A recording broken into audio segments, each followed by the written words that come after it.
Everybody, you're watching, listening, whatever, to So Many Sequels. I'm Josh. I'm Andrew. I am Garrett. And I'm David. And we are here to wish you a happy Halloween month of October. Ooh. We're kicking off our annual spooktacular Halloweeny October month, where we're going to talk about Halloween movies all month. Whatever we deem is a Halloween movie, that's what we're going to talk about. Mm-mm. And we're starting it all off this week with one of the more classic slashers of the 90s. I Know What You Did Last Summer. That's right. It came out in 1997, starring Jennifer Love Hewitt, Sarah Michelle Gellar, Ryan Phillippe, Freddie Prinze Jr., along with a somewhat brief appearance by Johnny Galecki and some others. But those are the main four.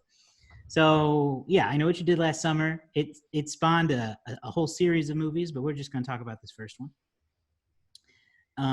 I certainly remember watching it when I was young, but I didn't have a lot of memories of it. It's never been one in my head that I've thought back as like, oh, that movie scared me.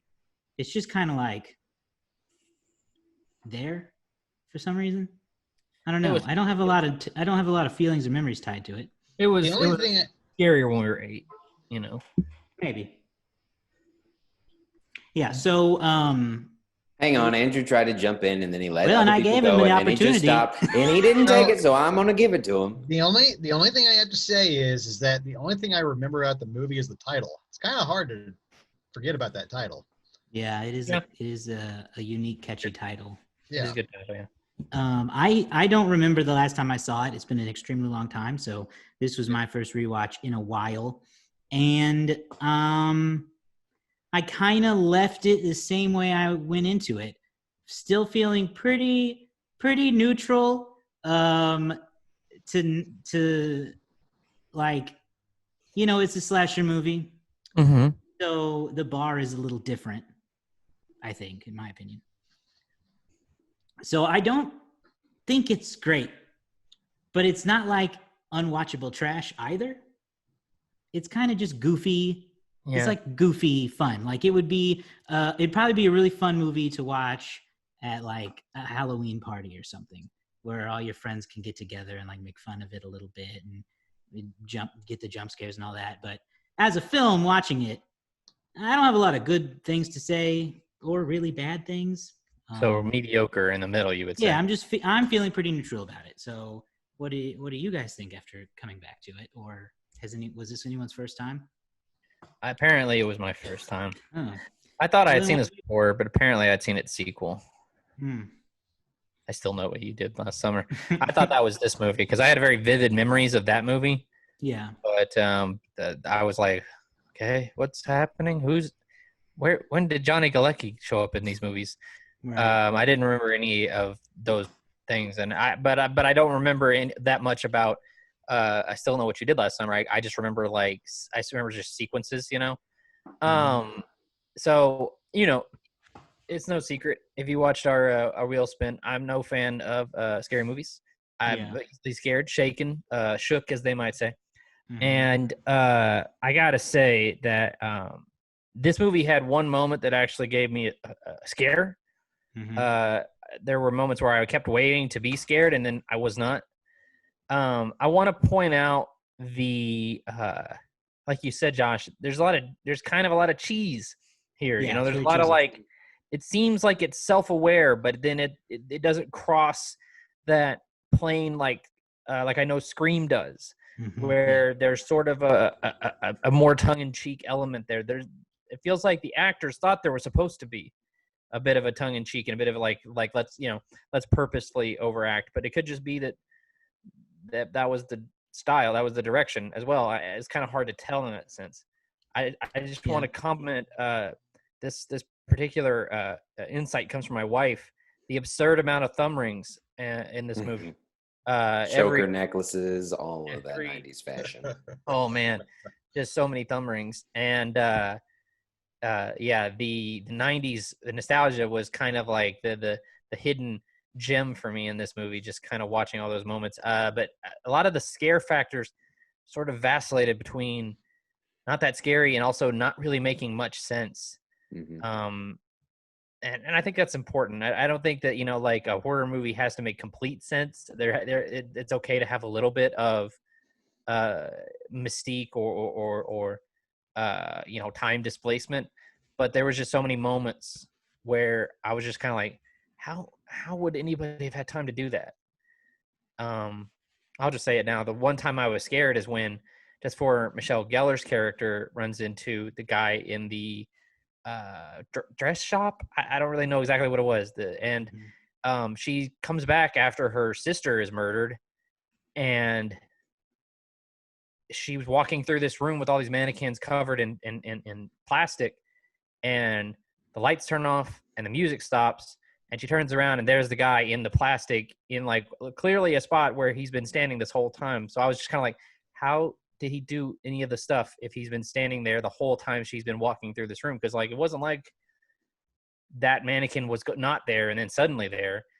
So I was just like, how does he turn the music off and turn the lights on? And it's just kind of like a distracting element. Now maybe that I'm picking in on the wrong thing, but I don't know. So like when he did burst out, I was waiting for the fake out. That to be the fake out. She's like staring at this thing. Maybe she pulls it back and it's nothing, and then there he is. Yeah. But he was the thing. So I was like, right. I played myself. But overall, I didn't find it to be terribly scary. And the one element that they really could have hung their hat on, the mystery component of who this person exactly is, I kind of felt that it was a little underwhelming in the end. All right. Who would like to go next of our two remaining contestants?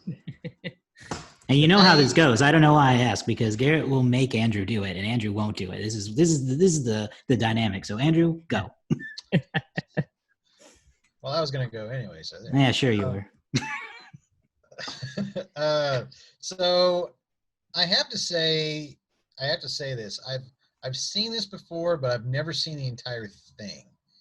So weird. Yeah, it's a very short movie. Caught it on TV or something. Yeah, it was on TV, and I just remember watching. Like the last thing I remember was when Sarah Michelle Gellar's character's sister gets killed in the shop. And that's the last thing that I remember about it, because I remember watching it and I'm thinking, well, this is not really scary. So this is actually the first time, not the first time I've seen it, but it's the first time I've seen it as a whole. Cool. So I've actually seen the entirety of I Still Know What You Did Last Summer. Y'all keep wanting to talk about that movie. Talk about this one. I'm not going to talk about this movie. Not that movie. I'm sorry. Yeah. Okay.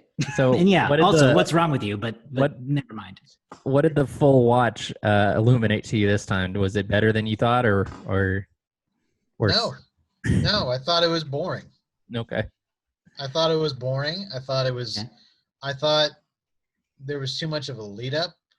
I thought there was it's like we had this one important plot point, and then everybody all of a sudden, it's like it went really stagnant for probably a good fourth of the movie. And then nothing really happens until like the last, probably in the third act. Like, and that's when everything just kind of culminates. And there were times when I felt it was very predictable.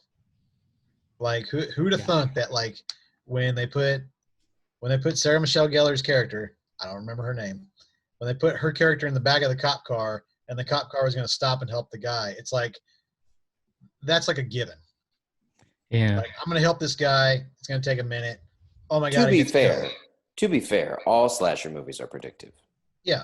And almost every single slasher movie is predictive whenever it comes to. Oh, don't go through that door. Don't go through that door. Oh no, there's a guy who's in a slicker and a fisherman's hat. Of course, he's the killer. Yeah, I mean, in a slasher film, you're like when you going in, you're immediately distrusting every situation you see on behalf of the characters. Like, oh, don't go to that party. Yeah. Don't talk to Johnny Galecki. Like every situation, I was like, this is a bad idea. This is bad. No one should do this. But like, I was going to say it later, but I'll go ahead and say it now since we did a small tangent on it. It's easy to look at a predictive slasher movie as a bad thing. And that comes down to personal taste, I think. But what it's most like to me is that people who are fans of this genre go to this genre to get what they're expecting. It's kind of like how you watch a rom-com knowing exactly what's going to happen. They will fall in love, they will fall out in love, and they will win each other back. Same kind of formula applies to this movie, and a lot of people, that's what they want.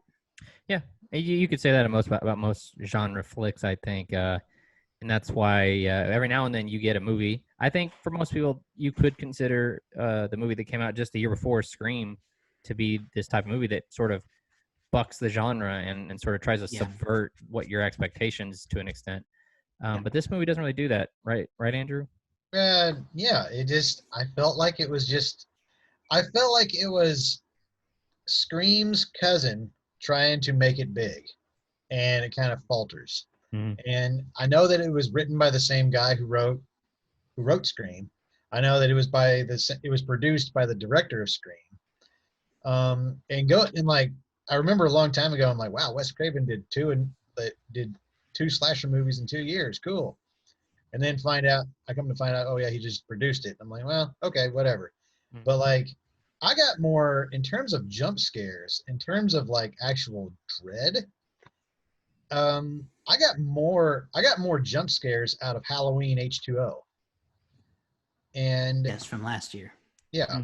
And I got more like the only real scene that I liked that like had me kind of on the edge of my seat was when Sarah Michelle Gellar's character is in the alley, and she's trying to go towards the parade, and she gets ambushed by the killer. Yeah, like that's the only thing that I thought was like visually like visually drawing, and it's like, all right, well, there's a good element here of like fright, and it makes sense, and there's logic here that works. And all of a sudden when she gets ambushed and her screams and everything is marred by the sound of the fireworks and the parade, it's like, oh, okay, sorry she met her demise. But like, it's also that's the only thing that makes sense to me in that whole movie is like how that happened. Because yeah, you're right. Whenever the killer was in the shop, yeah, I was asking questions about that too. Like, how did it take how did this person get so elaborate with time? But of course, with slasher movies, you kind of have to suspend that. Like, you just have to let that go, I think. And I do ask questions about that from time to time. But like, the same thing happened with Halloween. The same thing happened with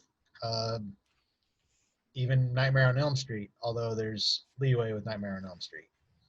But all in all, I would say this was a pretty like, it was an A for effort, but it kind of falters.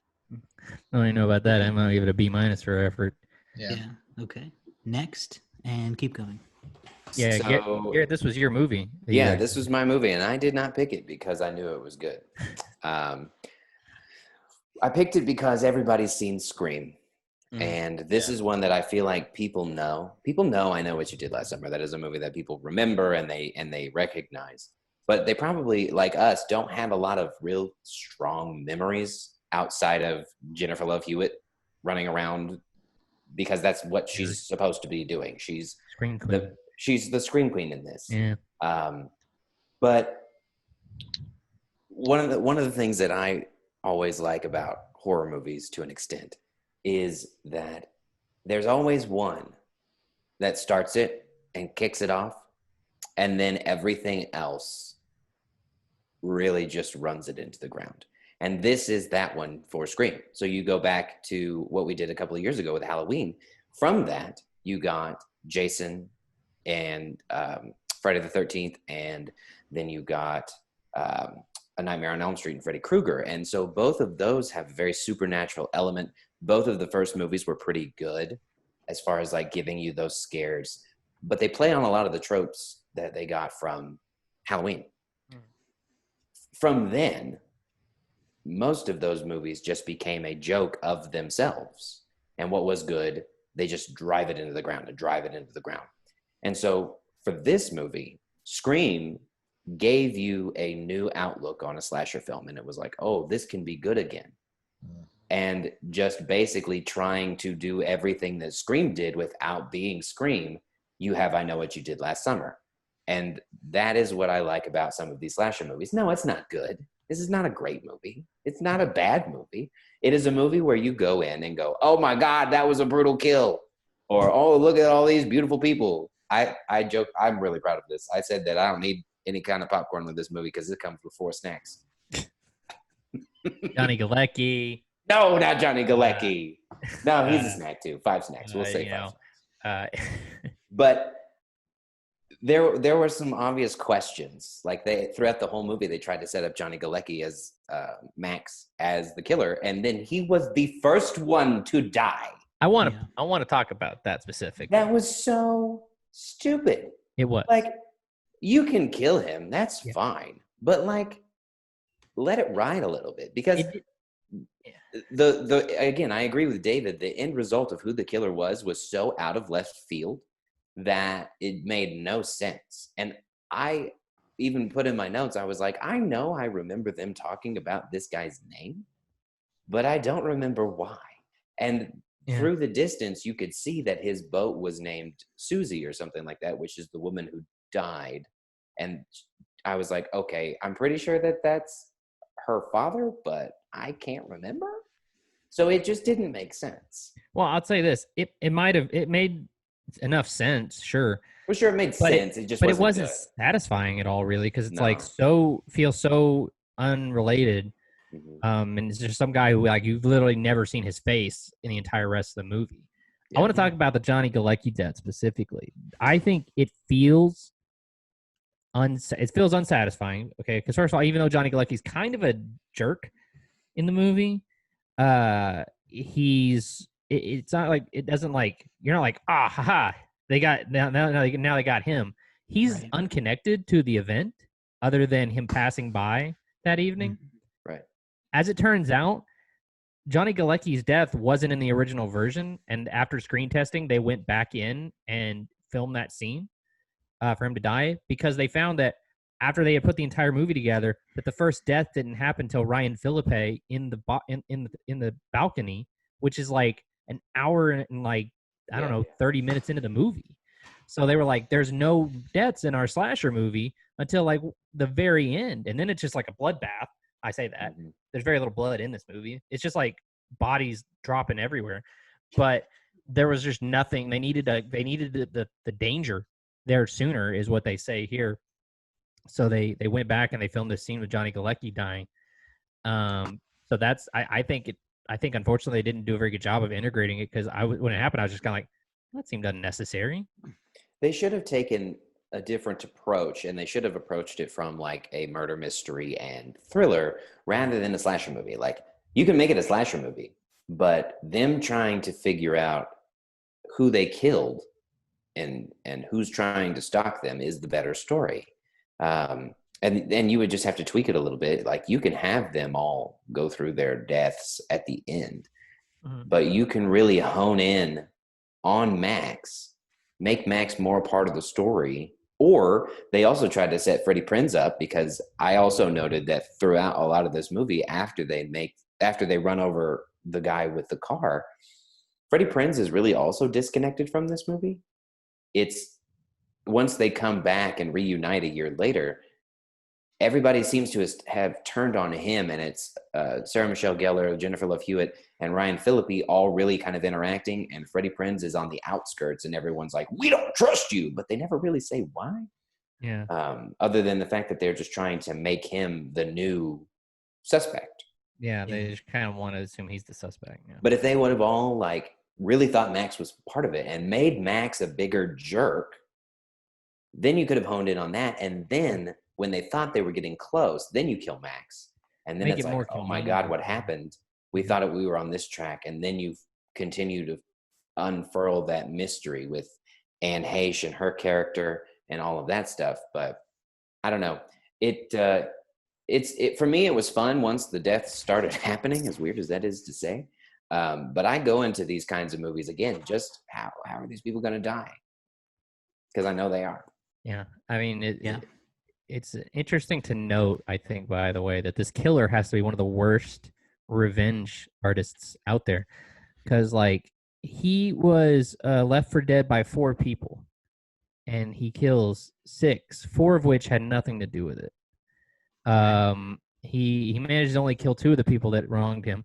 He kills a deputy, the sister of one of the people he's mad at, Johnny Galecki, who honestly probably would have helped him. And who was number 4? I left him off here. It was I could have swore I had a 4th person. Oh well, it doesn't matter. He killed more people. He had nothing more bystanders than anything. Yeah. I mean, he killed His Ryan motivations don't really make sense. But he was part of it. Felipe Yeah, was, he was part of it. Okay, all right. I was just pointing out that there were a lot of innocent deaths in this movie that didn't need to be there. But Well, yeah, and again, going back to and Josh and I might have something on this, but there should have been more kids. the killer himself, one of the things that I was like is like, how is he just moves way too fast. Like you can let me, or I will suspend a very large amount of disbelief. But the one, like Ryan Phillippe's death was a little too much for me, because he hacked him to death with a hook. Mhm. And in the same time frame, they go upstairs and there is no body and there is no blood. Mhm. Like, Right. that's a little too much. Like, and again, you get a lot of leeway from me, but that one was like, there's absolutely no way that he could move the body that fast with her screaming. And while she was screaming, not even anybody looked and turned around. They were all just like looking at her. Yeah. And that whole scenario was just like, people would have at least turned around. And And the then where does cop, he go? like, where did he go? There's The only, cop like- was up there looking. There's no blood. There's no body. There's no There's a- killer. Appear to be another way down. Yeah. Yeah. And sometimes that goes well, sometimes it doesn't. Like you were implying, there's a whole reasoning for that kind of thing. If you look into like the various tropes of a slasher movie, the killer is typically someone who is seemingly invincible, almost supernatural in some ways. He is typically able to kill anyone in any kind of graphic way and dispose of the body quickly and without any mess. These are all common occurrences with killer characters in these types of movies. And last year we talked about who I think is the gold standard of it is Michael Myers. Yes. And this is not a good way of how it's done, but it's very similar because Michael Myers, the bodies were just gone. He moved in and out quickly and quietly. The same things apply. It's just a matter of how well did you write it, and this one is not terribly good. Yeah. No, and I would say that with Michael Myers, you have a certain level of like, there's almost an unworldly aura about him. Yes, that's because they did it well. They did not do that in this one as well. No, this doesn't seem like. But they were clearly going for it because it's like they set up this whole idea of, is he back from the dead? Like that eeriness is there about it. And they kind of destroy the whole mystery of who he is by telling us. I kind of wish they had never told us who he is, and that they had never shown us who he is. If he had just been a shadowy figure with a trench coat and a hook, that would have been cool. And then by the end of the movie, we end up with them literally fighting some dumb fisherman on a boat. Yeah, it takes all the wind out of the sails, no pun intended, because they were on a boat. And it's just it goes from fighting the scary hook man to fighting a man. And that sucks a lot of the fun out of it. And then his whole demise is kind of shrug-worthy because they chop off his hand, his hook-bearing hand with the sails, which, I honestly don't remember, but I'm 99% certain sets up for him to have a Captain Hook hand in the next movie. Probably. And then leave him for dead, drowning in the water like they did the original body. Yeah. And it's like, oh, we know where this is going. So it's not done super well. Let me ask you guys a question here too. Did you find a lack that you had like a lack of sympathy for the main characters? Because as they were fighting on the boat, I just kind of realized I was like, they kind of like, I mean, I don't know if they necessarily deserve to be hacked to death by a hook, but like, yeah, you left a guy to die. Right, that's the You thing. knew he was alive. They're not good people. It's Yeah. not like I kind of had a hard time feeling sorry for them. That's how I felt. That's how I felt like from after the first 15 minutes on, and I couldn't. I couldn't bring myself to like. I couldn't bring myself like to even like these people. Like, yeah, they're hiding a very horrible secret of killing someone, and that's the thing. They're spoiled. They're kind of spoiled rich kids who Freddie Prinze don't want to face the consequences. Right, pretending. All these beautiful young people who just can't stand to be in trouble. I mean, they literally try to get away with killing someone. And they even have the argument a little bit where they're like, no, it was manslaughter. And she's like, not when we put him in the ocean, it wasn't, or whatever. Like at that point, we killed him. And I there is not much sympathy to be had for these people. Yeah, which is also another common occurrence. And I respect the tenseness of the situation. It's not a good look. You run over a guy and he appears to be dead, and your car is dripping, stinking of alcohol, and like what are the odds they're going to ever believe that the guy who wasn't drinking was the one driving? It's an awkward situation, and truly, but obviously there's a threshold for like, okay, we really should have not gone as far as we went with it. And I had moments of thinking about it at times, but also like the guy does go to like a creep level of doing things, hiding in Helen's closet all night and cutting off her hair as opposed to just killing her then and there, creeping around her house. I actually cheered when Ryan Philippe died. He was a dick. He's a jerk. But it was, and like his, her sister, she's kind of mean, but, didn't really, I don't know if she really earned that. But yeah, so I mean, I think sometimes, and maybe this is not true. Maybe this is just me because I'm a bit of a scaredy cat, but I feel like you have to have an element of innocence for you to really like attach to in a scary movie like this. Mm-hmm. Someone that has like, because like even Jennifer Love Hewitt, even though she didn't want to do it, she still went, along with it. When she could have, I mean, I don't know what scenario makes her look the best there, but like even objecting to the end, it's still like she still decided to go with it. So like I was just kind of like, right, I don't feel like you're much better at this point than anybody else. Yeah, if you think about like, other slasher movies that like Halloween or Friday the 13th, or not Friday the 13th, Nightmare on Elm Street, like they have sympathetic main characters like.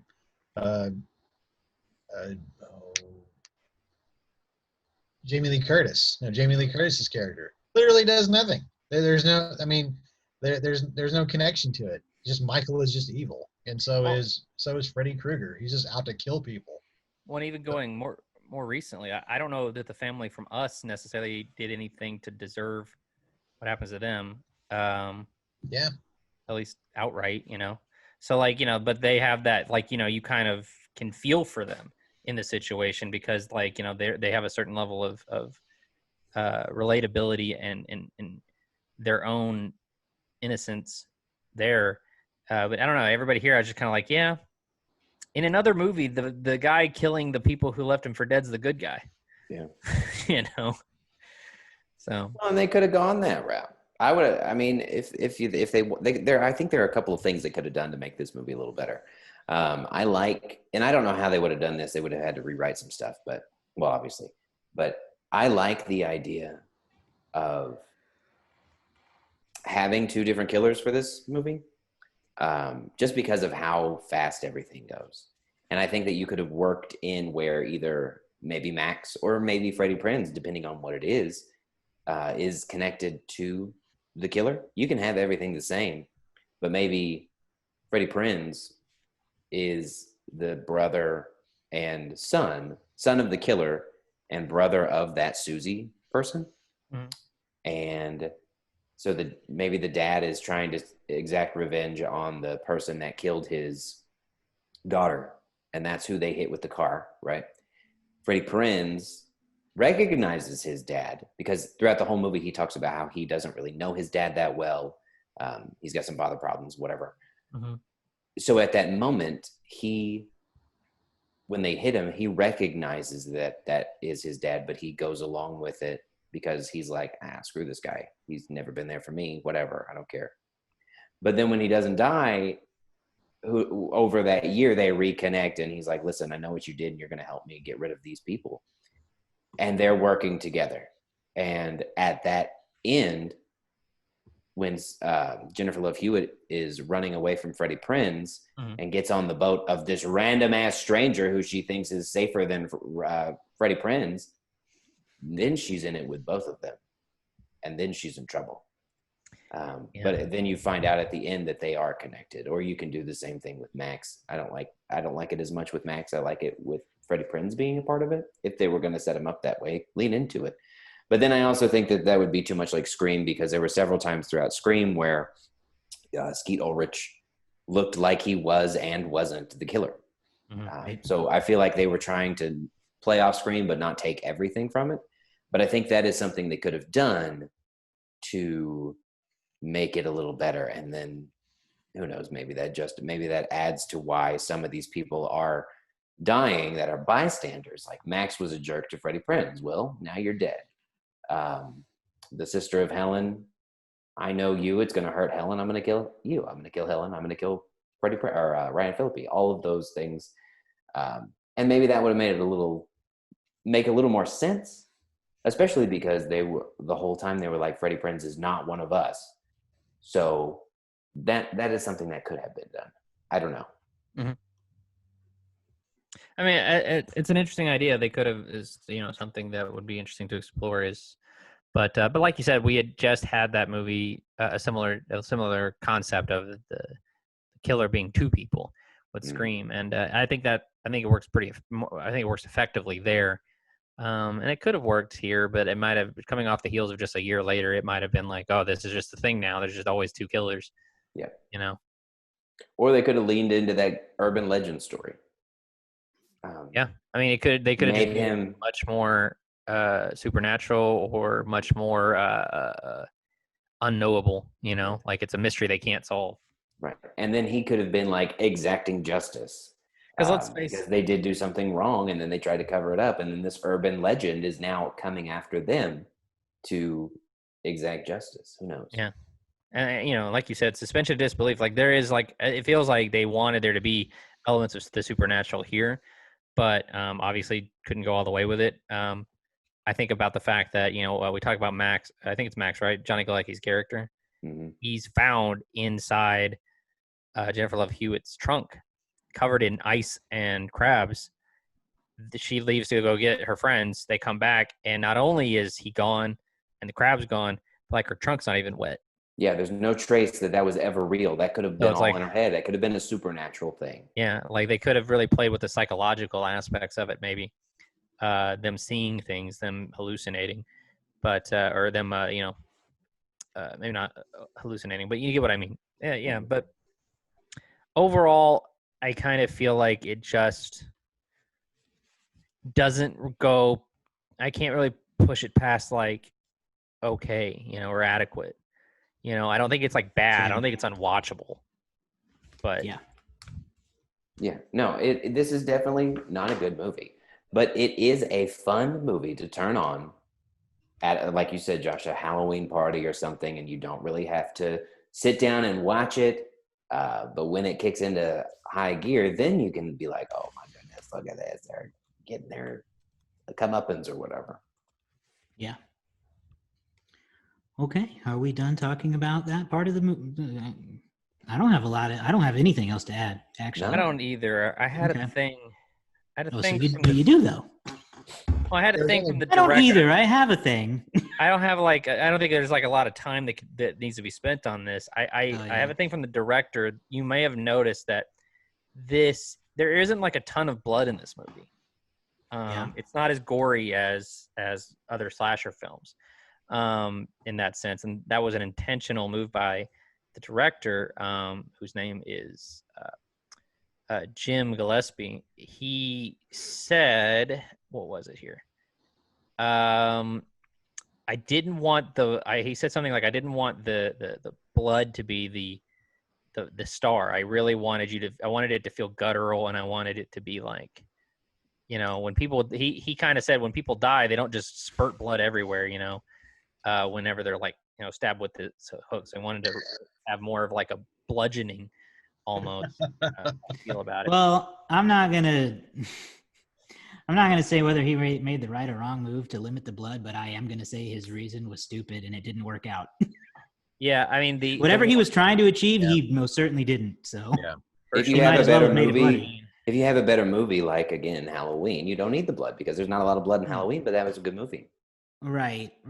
Well, and when your villain's whole, again, no pun intended, when your villain's whole hook is that he kills someone with a hook, Yeah.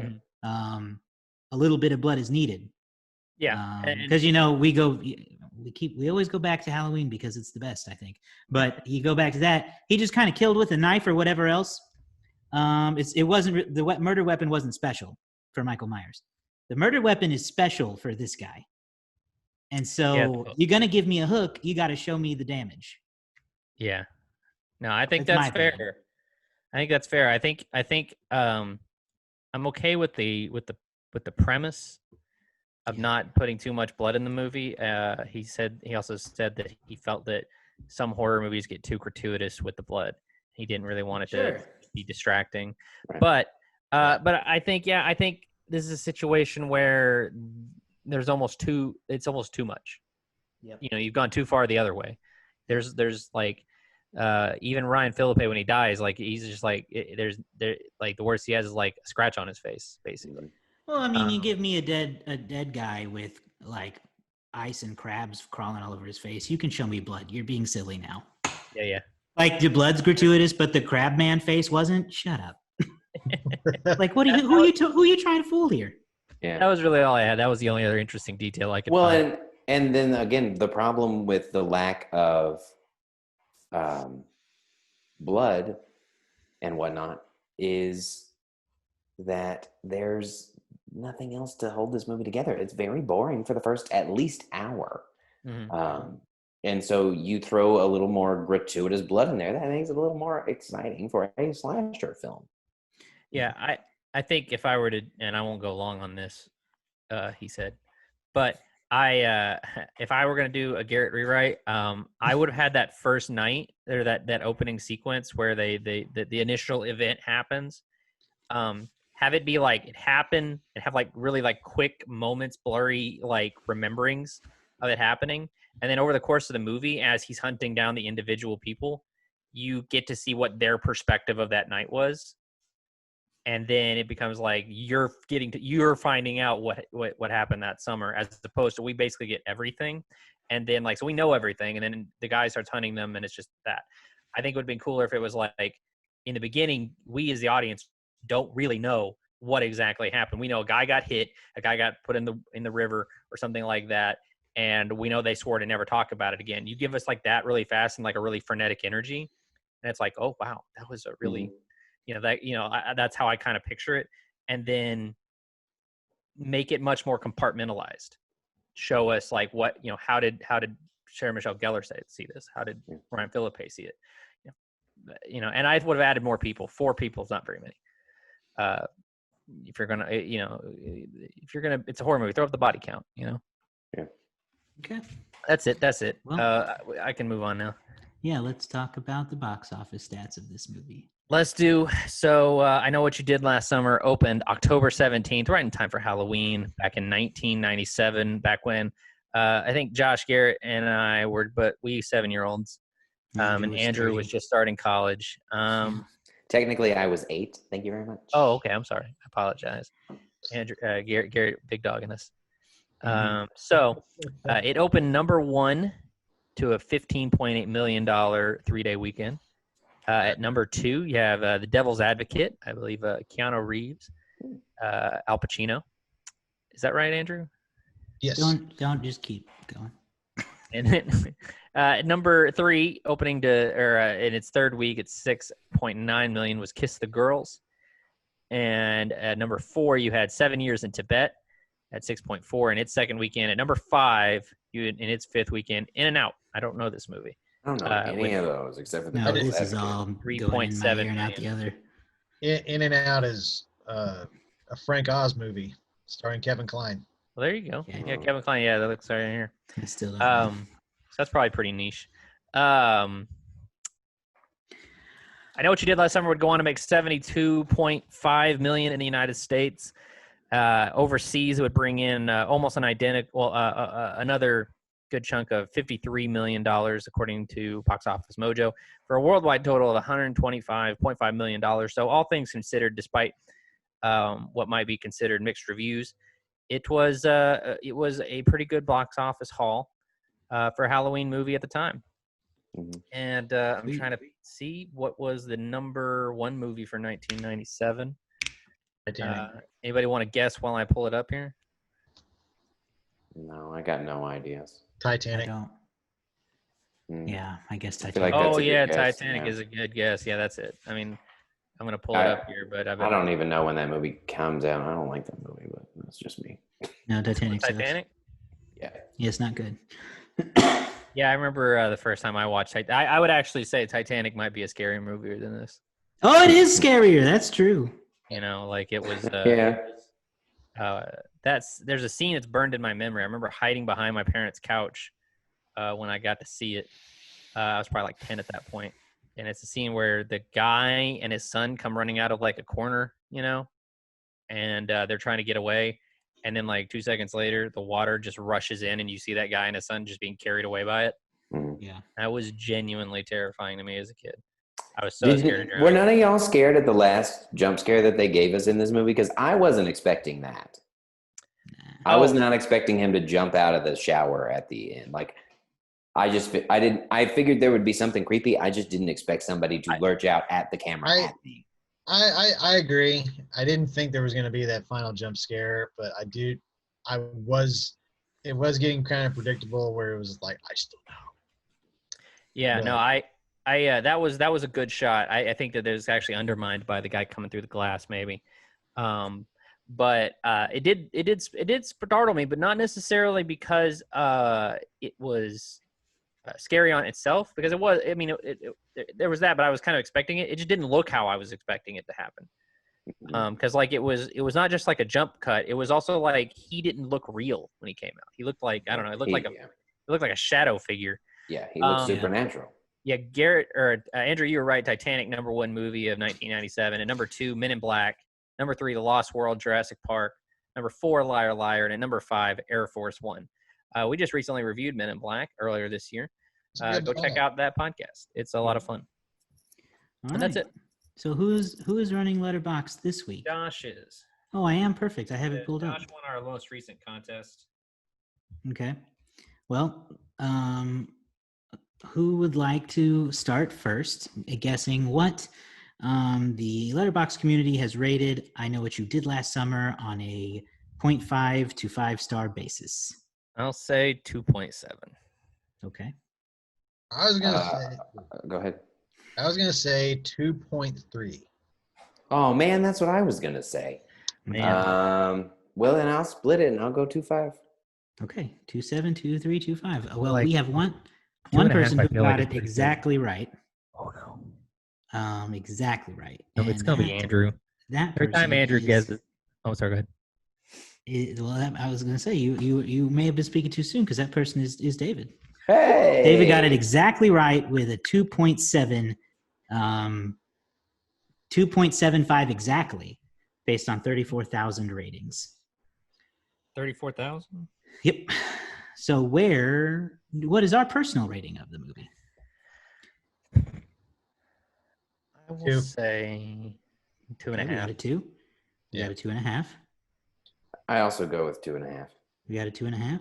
And Yeah. I am also going to give it a 2.5 for a weighted score of 2.375. So I think I'm going to have to round that to a 2.5. Hey, out of Kicks, we never looked this up, I don't think, before, but for 1997, what's the highest rated movie on Letterboxd? Is that possible? I think you can just go to sort by year and then sort by highest average rating. Yeah, let's see. I got it by film popularity, average rating, highest first. Probably gonna be. It looks. Oh, I don't even know what this movie is. Brass Eye. Is that foreign? Oh wait, that's not the right way to do it. That's not the right way to do it. We need to go by, well,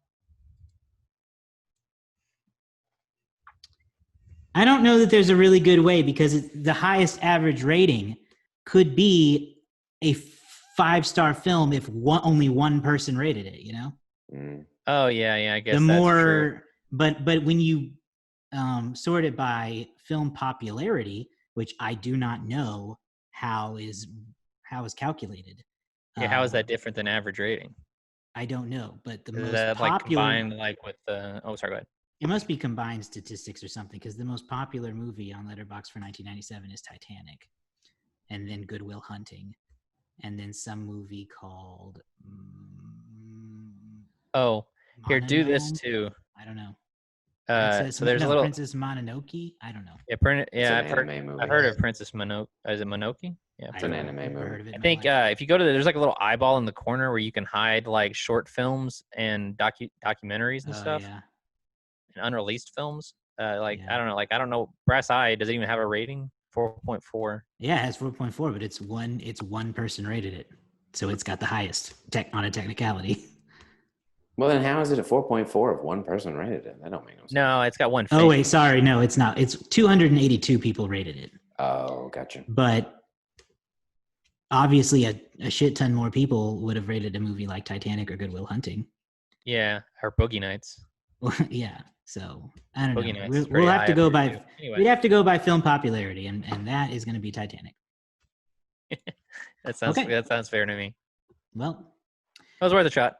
We did everything we could. We ended up with a 2.5-star movie. Oh yeah, Garrett, grab that wheel. Let's do it. And we don't need to do a separate video each week. Nah. Now let's find out now. What are you waiting for, huh? What are you waiting for? We got 3 weeks of movies left. I gotta say, having really only knowing this movie because of the elements that made their way into the Scary Movie franchise, I was highly entertained by the fact of knowing that Anna Faris literally did nothing to change how she delivered that line. She just delivered it the exact same way. What are you waiting for, huh? Yeah. What are you waiting for? So I will say, Anna Faris is the treasure. I cringed at that line. I thought that line was the writing's atrocious. Yeah, there was the dialogue's not much bad. good writing. So bad. So we've got this. Go ahead. We've got this wheel of Halloween movies. I'm sure you'll read them out loud, but I'm just going to say that for the sake of time and us debating it, odds are very high it will not land on that tile again. So we'll just pretend it doesn't exist for now.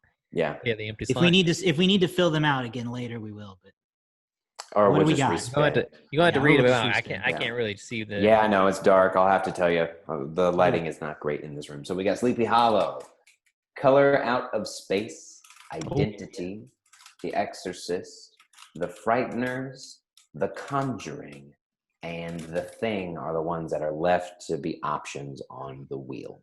Okay. So I'll spin it and I'll tell you what it is if you can't see it. I know what you did. It landed on I know what you did last time. Identity. That's David's pick. My pick.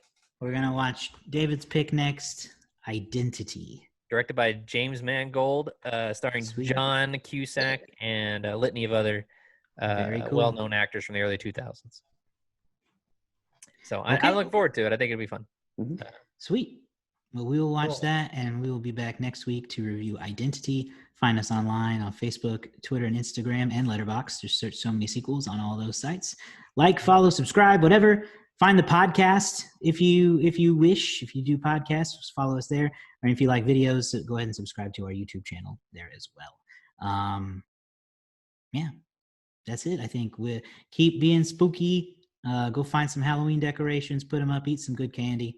I know they got the Halloween Reese's out, so those are fun. And yeah, pumpkins, ghosts, all of it. Hmm. So until next time, What are you waiting for, huh? What are you happy waiting 4th of July, Julie. for?